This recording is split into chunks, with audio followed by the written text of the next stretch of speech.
স্নেহের শিক্ষার্থীবৃন্দ, তোমরা সকলে কেমন আছো? অবশ্যই অবশ্যই ভালো রয়েছো এবং ভালো থাকবে, এটি আমাদের কাম্য।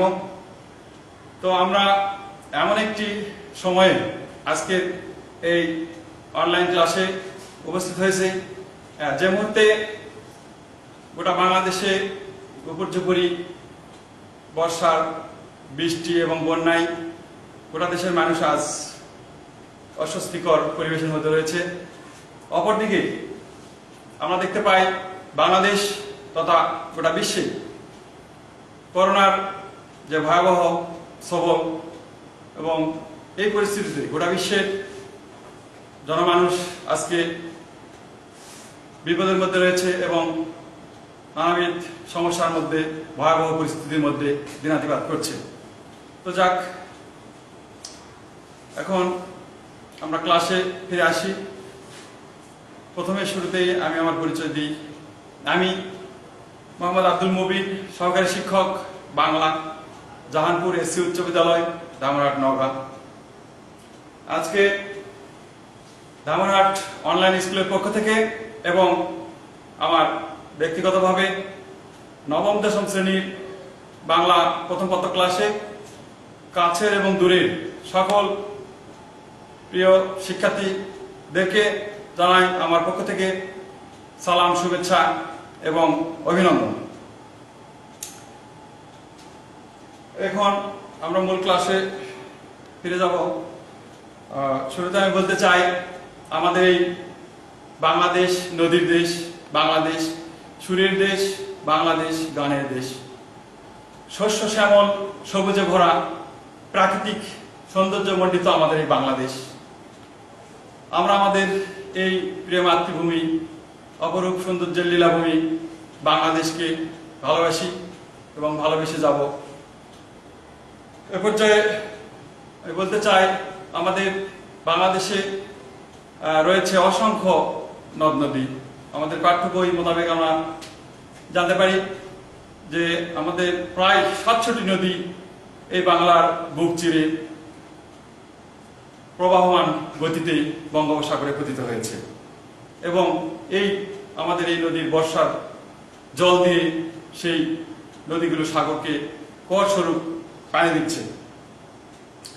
তো আমরা প্রিয় শিক্ষার্থী বন্ধুরা, তোমরা কি বলতে পারবে, আমরা আজকে তোমাদের নবম শ্রেণীর দশম শ্রেণীর পাঠ্য বই থেকে আমরা কবিতাংশ থেকে একটি নদী সম্পর্কে, বর্তমান যেহেতু পরিস্থিতি, বর্ষার পরিস্থিতিতে নদীগুলো ভরপুর থই থই করছে, সেই মুহূর্তে আমি তোমাদের পাঠ্য বইয়ের কবিতা থেকে একটি নদী সম্পর্কে একটি কবিতা পড়ার জন্য মনস্থ করেছি। তোমরা অবশ্যই সেটি ভালোভাবে মনোযোগ দিয়ে শুনবে। অবশ্যই সেটি তোমাদের পরীক্ষা ক্ষেত্রে, মূল্যায়ন ক্ষেত্রে কাজে লাগবে। তো আমরা আমাদের আজকের পাঠ হচ্ছে কপোতাক্ষ নদ। এখানে তোমরা বলতে পারবে যে কপোতাক্ষ নদ কবিতাটি কোথায় অবস্থিত? অবশ্যই তোমরা পড়েছ পারবে। কপোতাক্ষ নদটি অবস্থিত যশোর জেলার সাগরদাড়ি গ্রামে। সেই লেখকের বাড়ির পাশ দিয়ে এই নদীটি প্রবাহমান হয়ে গেছে। কপোতাক্ষ নদ, এখানে আমরা দেখতে পাচ্ছি যে নদ আর নদী, এখানে সামান্য কিছু পার্থক্য রয়েছে যেটা জানা প্রয়োজন। নদ সেটিকে বলা হয় যার, এটা পূর্ণবাচক শব্দ, এর শাখা প্রশাখা, যার শাখা প্রশাখা নেই সেটিকে বলবো নদ। আর নদী স্ত্রীবাচক শব্দ, এটি যার শাখা প্রশাখা ডালপালা রয়েছে সেটিকে বলবো নদী। আচ্ছা, গেল। এ পর্যায়ে আমরা বলতে চাই কপোতাক্ষ নদের লেখককে তোমরা অবশ্যই জানা, বলতে পারবে। কপোতাক্ষ নদের লেখক হচ্ছে কবি মাইকেল মধুসূদন দত্ত। মাইকেল মধুসূদন দত্তের আমরা সংক্ষিপ্ত জীবনী পরিচিতি সম্পর্কে জানব। তারপরে আমরা মূল কবিতা, ব্যাখ্যা, বিশ্লেষণ, শব্দার্থ, টিকা এগুলো পড়ব। প্রথমে আমি বলতে চাই কবি মাইকেল মধুসূদন দত্তের পরিচয় সম্পর্কে। কবি মাইকেল মধুসূদন দত্ত, তার জন্ম এবং জন্মস্থান সম্পর্কে। তার জন্ম 1824 খ্রিস্টাব্দে যশোর জেলার সাগরদাড়ি গ্রামে, সেই কপোতাক্ষ নদের তীরে। তার পিতার নাম, লেখকের পিতার নাম হচ্ছে রাজনারায়ণ দত্ত এবং তার মাতার নাম হচ্ছে জাহ্নবী দেবী।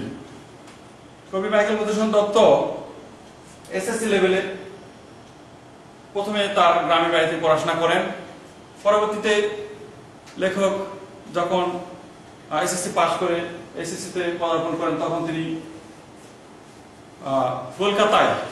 কলকাতায় হিন্দু কলেজে তিনি পড়াশোনা করেন। সেখানে পড়াশোনাকালে কবি মাইকেল মধুসূদন দত্ত মানে ইংরেজি সাহিত্যের প্রতি, ইংরেজি শিক্ষার প্রতি তার একটা ব্যাপক আগ্রহ এবং ঝোঁক ছিল সৃষ্টি হয়। সেখান থেকে সে ইংরেজি শিক্ষার প্রতি ব্যাপকভাবে চর্চা শুরু করেন। এরপর পরবর্তীতে মাইকেল মধুসূদন দত্ত সুদূর ইউরোপ কান্ট্রি ফ্রান্সে গমন করেছিলেন। তারপর তিনি পড়াশোনার কাজে ব্যারিস্টারি পড়ার জন্য বিলেতে গিয়েছিলেন। সেখানে কবি মাইকেল মধুসূদন দত্ত পাশ্চাত্য জীবনযাপনের প্রতি তার প্রবল আগ্রহ ছিল।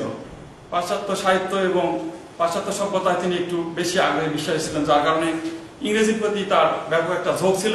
সে বাংলা ভাষা, বাংলা দেশকে ছেড়ে কবি মাইকেল মধুসূদন দত্ত সুদূর ইউরোপে পাড়ি জমিয়েছিলেন। সে ইংরেজি সাহিত্যে পড়াশোনা করে হয়তো বড় নামি দামি একজন লেখক হিসাবে এই পৃথিবীতে প্রতিষ্ঠিত হবে।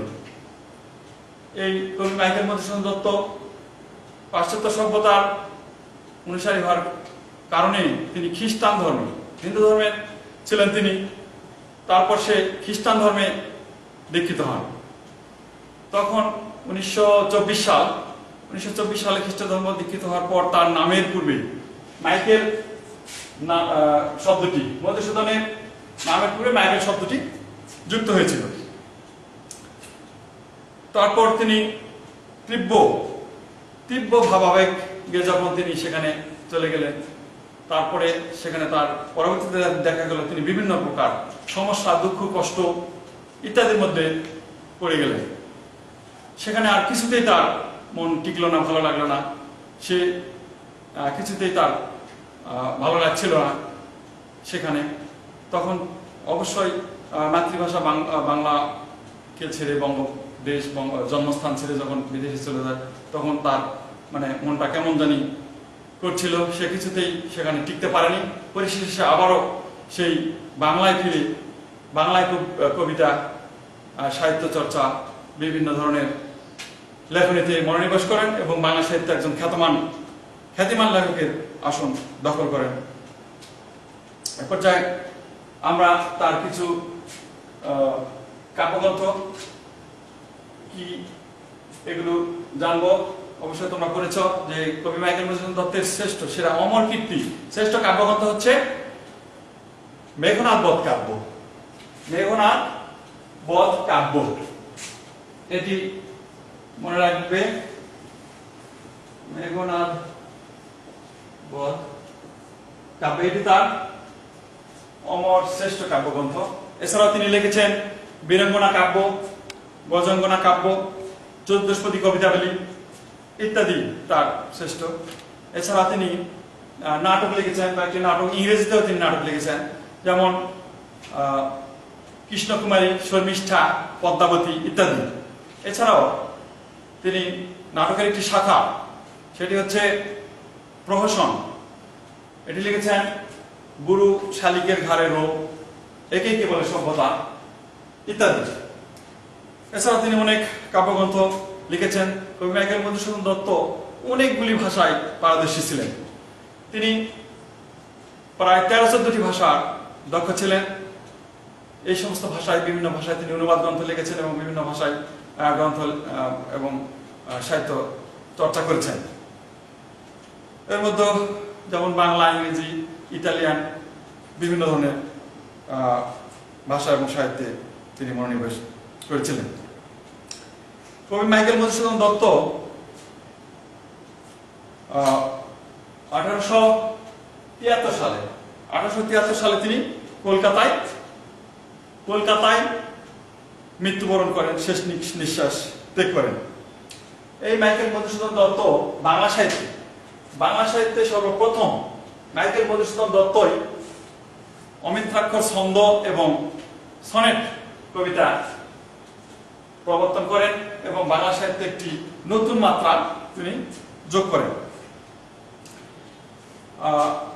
আমাদের এই কবিতাটি আমরা লক্ষ্য করছি যে মাইকেল মধুসূদন দত্তের সেই কাব্যগ্রন্থ রচনাগুলি চতুষ্পদী কবিতাবলী থেকে এটি সংগৃহীত হয়েছে। আমরা এতক্ষণ এই কবি মাইকেল মধুসূদন দত্তের তার সংক্ষিপ্ত জীবনী সম্পর্কে জানলাম এবং এর পরবর্তীতে আমরা এই কবিতার যে সমস্ত কঠিন শব্দ এবং টিকা ব্যাখ্যা বিশ্লেষণ রয়েছে সেগুলো পড়ব। তারপর আমাদের কবিতা বিশ্লেষণ করব এবং মূল্যায়ন করা হবে। এখন তোমরা দেখো এই কবিতার মধ্যে তোমরা অবশ্যই পড়েছো, এখানে কতগুলো শব্দ রয়েছে। যেমন শব্দগুলো একটু লক্ষ্য করো। একটু পরবর্তীতে কবিতা যখন আমরা পড়ব তখন অবশ্যই এই শব্দগুলো তোমাদের জন্য প্রয়োজন হবে। সেটি হচ্ছে সতত। সতত শব্দের অর্থ হচ্ছে সর্বদা। বিরলে শব্দ অর্থ নিরিবিলিতে। নিশা শব্দের অর্থ রাত্রি। ভ্রান্তি শব্দের অর্থ ভুল। এই শব্দগুলো আমরা এখানে যেহেতু পাবো সেহেতু আগেই পড়ে নিচ্ছি, যার কারণে আমাদের এটি পড়া এবং বোঝার সহজ হবে, যার কারণে আগে বলছি। ব্যারি রূপ কর, এখানে একটু সামান্য ব্যাখ্যা। ব্যারি শব্দ হচ্ছে পানি, রূপ কর হচ্ছে আমরা যে সরকারকে ট্যাক্স কর দেয় সেটি। এখানে ব্যারি রূপ কর, এখানে জল রূপ কর, ব্যারি জল পানি। এখানে আমরা দেখতে পাচ্ছি যে কপোতাক্ষ নদ, এই নদীটি সাগরকে জল দিয়ে কর দেয়। আমাদের সব নদীগুলোই বঙ্গোপসাগরে পতিত হয়েছে। এই কপোতাক্ষ নদ তেমনি সাগরকে জল দিয়ে কর দেয়, এটাকে বলা হয় ব্যারি রূপ কর। আর আমরা এই কবিতাটি প্রথমেই বলতে হয় যে এই কবিতাটি একটি সনেট বা চতুষ্পদী কবিতা। আমাদের জানার প্রয়োজন চতুষ্পদী কবিতার বৈশিষ্ট্য। চতুষ্পদী কবিতার বৈশিষ্ট্য সম্পর্কে আমাদের অবশ্যই জানতে হবে। এই কবিতার একটি মেন জিনিস হচ্ছে সনেট ভাবে চতুষ্পদী নিয়ম নীতিতে লেখা। এটি বৈশিষ্ট্য সম্পর্কে আমরা প্রথমে বলতে চাই যে কপোতাক্ষ নদ কবিতাটি একটি সনেট কবিতা। এই সনেটের বৈশিষ্ট্যে প্রথমে আসে সনেট কবিতাটি 14 চরণ এবং 14 মাত্রা বিশিষ্ট একটি কবিতা। এখানে আমরা লক্ষ্য করে দেখতে পাবো এখানে 14টি চরণ রয়েছে এবং প্রত্যেকটি লাইনে 14টি মাত্রাযুক্ত অক্ষর রয়েছে। প্রত্যেকটিতে 14টি করে মাত্রাযুক্ত অক্ষর এবং 14 লাইনে এই কবিতাগুলো হয়ে থাকে। তারপরে আমরা 2 নম্বরের বৈশিষ্ট্য বলতে পারি যে কপোতাক্ষ নদ এই সনেট কবিতাটি স্ট্রাকচার গঠন প্রণালীটা এরকম হবে যে প্রথমে 8 লাইন বিশিষ্ট হবে এবং পরে 6 লাইন বিশিষ্ট হবে। প্রথমে 8 লাইন, এটাকে বলা হয় অষ্টক, এবং পরবর্তীতে 6 লাইন থাকবে, এটাকে বলা হয় ষষ্ঠক। অষ্টকে থাকবে লেখকের মনের ভাব। এখানে 8 লাইনের মধ্যে লেখক তার মনের ভাবটা ফুটে তুলবে, এবং এই ষষ্ঠকে 6 লাইনের ভিতরে লেখক তার ভাবের পরিণতি, লেখকের ভাবের শেষ পরিণতিটি কি হবে এইটি এখানে লেখক বলেছেন। তাহলে আমরা এই 8 লাইনকে বলবো অষ্টক এবং নিচের 6 লাইনকে বলবো ষষ্ঠক। ষষ্ঠক এবং অষ্টক এটা একটা বৈশিষ্ট্য। এই ষষ্ঠকে থাকবে ভাবের প্রবর্তনা এবং অষ্টকে থাকবে ভাবের প্রবর্তনা এবং ষষ্ঠকে থাকবে ভাবের পরিণতি, শেষ পরিণতি কি হয়েছিল সেটি। আর এখানে আমরা কতগুলো চরণ মিল দেখতে পাই। সেগুলো হচ্ছে যে এই কবিতায় আমরা দেখতে পাচ্ছি যে কপোতাক্ষ নদের যে চরণ মিল সেটি হচ্ছে ক খ ক খ ক খ খ ক, এবং 6 লাইনের চরণ মিল হচ্ছে গ ঘ গ ঘ গ ঘ। এটা এভাবে করা হয়েছে। এটা হয়তো তোমরা স্মরণ রাখবে। মনে স্বপনে প্রত্যেক 2 লাইনের প্রথম লাইন মনে স্বপনে ছলনে স্তনে, এই যে মিল এটাকে ক ধরা হয়েছে, এবং বিরলে কলকলে দলে জলে এই মিলটাকে ধরা হয়েছে খ। এভাবে এটা মিল বিন্যাস হয়েছে। এবং এখানে দেখা যাবে যাবে গাবে ভাবে, এটাতে গ, এই প্রথম লাইনগুলোকে গ ধরা হয়েছে, এবং দ্বিতীয় লাইনগুলোকে দিতে রিতে সঙ্গীতে এটাকে ধরা হয়েছে ঘ। এই হচ্ছে সনেটের বৈশিষ্ট্য এবং চরণ মিল। আমরা এখানে মোটামুটি সনেটের বৈশিষ্ট্য সম্পর্কে জানলাম। অবশ্যই এটি গুরুত্বপূর্ণ, এটি তোমাদের পরীক্ষার জন্য এটি এখান থেকে প্রশ্ন আসছে সনেট কবিতার বৈশিষ্ট্যগুলো লেখো, তাহলে অবশ্যই এটা আমাদের স্মরণ রাখতে হবে এবং মনে রাখতে হবে। আমরা এতক্ষণ শব্দার্থ, টিকা, পাঠ পরিচিতি জানলাম। এরপর যে আমরা মূল কবিতায় চলে যাব এবং মূল কবিতার বিশ্লেষণ সম্পর্কে আমরা প্রথমে আমি সরব পাঠ পড়ব, তারপরে আমরা একটি ব্যাখ্যা এবং বিশ্লেষণ করব। আমি প্রথমে পড়ব কপোতাক্ষ নদ, কবি মাইকেল মধুসূদন দত্ত। সতত হে নদ তুমি পরমর মনে, সতত তোমার কথা ভাবি এ বিরল, সতত যেমতি লোক নিশার স্বপনে, শুনে মায়া মন্ত্র ধ্বনি তব কলকলে, জুড়ায় এ কান আমি ভ্রান্তির ছলনে। বহু নদ বহু দেশ দেখিয়াছি বহু নদ দলে, কিন্তু এ স্নেহের তিসা মিটে কার চলে, দুগ্ধ স্রোতরূপী তুমি জন্মভূমি স্তনে। আর কি হে হবে দেখা যতদিন যাবে, প্রজারূপে রাজরূপ সাগরের দিতে, বাড়িরূপ কর তুমি এমিনতি গাবে, বঙ্গজনের কানে শখে সখারিতে, নাম তার এ প্রয়াসে মজি প্রেম ভাবে, লইছে যে তব নাম বঙ্গের সঙ্গীতে।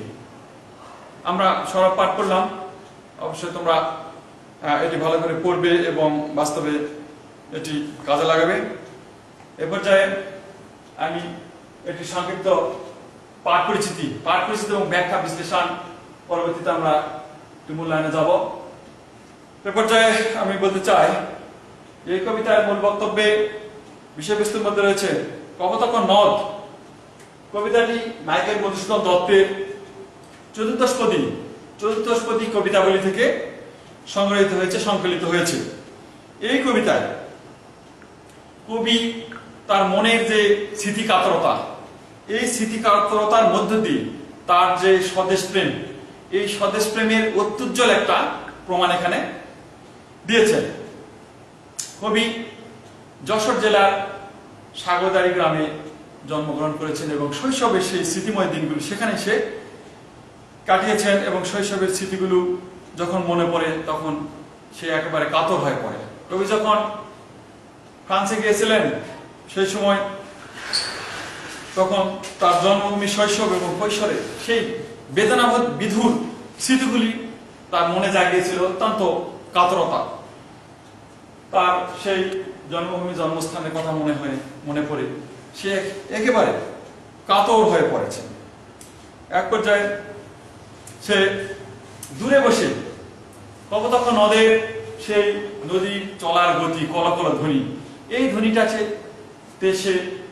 সে সুদূর ইউরোপ কান্ট্রি ফ্রান্সে বসেও সে এই কপোতাক্ষ নদের যে কলকল ধ্বনি এটি সে শুনতে পায়। আসলে বাস্তবে কি সে ফ্রান্সে বসে এই কপোতাক্ষ নদের পানির চলার যে গতি, শব্দ, কলকল ধ্বনি এটা কি শোনা সম্ভব? না, কিছুতে না, অবশ্যই না। এখানে কবি তার মন অন্তর আত্মা দিয়ে, এখানে বলা হয়েছে শোনে মায়া মন্ত্র বোঝেন তব কলকলে, জুড়ায় এ কান আমি ভ্রান্তির ছলনায়, ভুলের ছলনায়। কবি স্বপ্নের ঘরে শয়নের স্বপনে সর্বদা সবসময় তার কানে যেন সেই কপোতাক্ষ নদের কলকল ধ্বনিটা তার কানে সর্বদা সবসময় বাজতে থাকে, বেজে ওঠে। এই কথা মনে হয় সে কাতর হয়ে পড়ে এবং সবসময় সে তার মন চিত্তে সেখানে পারেনি, যার কারণে সে বাংলায় আবার ফিরে এসেছিল এবং বাংলা সাহিত্যে মনোনিবেশ করেছিল। কবি মাইকেল মধুসূদন দত্ত অনেক নদ, বহু নদ, এখানে দেখতে পাচ্ছি যে বহু নদ দেখিয়াছি বহু নদ দলে, কিন্তু এ স্নেহের তৃষা মিটে কার জলে। কবি অনেক স্থান, অনেক নদী, অনেক কিছু দেখেছেন, কিন্তু অনেক কিছুতেই কোন কিছুতেই তার মনের যে একটা তৃপ্তি, শান্তি সে পায়নি। সবসময় সে ইয়ার মধ্যে, সমস্যা, কষ্টের মধ্যে ছিলেন। সে কোন নদের জলে তার তৃষ্ণা পেল, শুধুমাত্র কপোতাক্ষ নদের জলে কবি মাইকেল মধুসূদন দত্তের তার তৃষ্ণা, মনের তৃষ্ণা, তৃপ্তি মিটেছিল। অন্য কোন স্থানের সৌন্দর্য তাকে বিমোহিত করতে পারেনি। অবশ্যই আমাদের মাতৃভূমিকে সবসময় সর্বদা স্মরণ করা মনে রাখা উচিত। যার কারণে আমরা দেখতে পাই যে বঙ্গবাণী কবিতায় কবি, সেই মধ্যযুগের কবি আব্দুল হাকিম বলেছিলেন যে বাংলাকে নিজের দেশ, মাতৃভাষা, দেশকে নিয়ে চর্চা করে না, কবিতা সাহিত্য রচনা করে না, সেজন্য এই দেশ ছেড়ে চলে যায়। লেখকের এখানে সেটির সঙ্গে কিছুটা মিল পাওয়া যায়। আমরা এরপর দেখতে পাই যে কপোতাক্ষ নদ, জন্মভূমির এই নদ তাকে মায়ের স্নেহের ডোরে বেঁধে রেখেছিলেন। তিনি জন্মভূমি সেই নদকে মায়ের সঙ্গে তুলনা করেছেন। এখানে বলা হয়েছে দুগ্ধ স্রোতরূপী তুমি জন্মভূমির স্তনে। এখানে আমরা মায়ের স্তনের দুধ খেয়ে যেহেতু বড় হয়েছে, এইটাকে, এই জন্মভূমির স্তন, এই কপোতাক্ষ নদের যে পানি, এটাকে মায়ের স্তনের দুধের সঙ্গে তুলনা করা হয়েছে। কবি এখানে বলেছেন তার ভালোবাসার খাতিরে।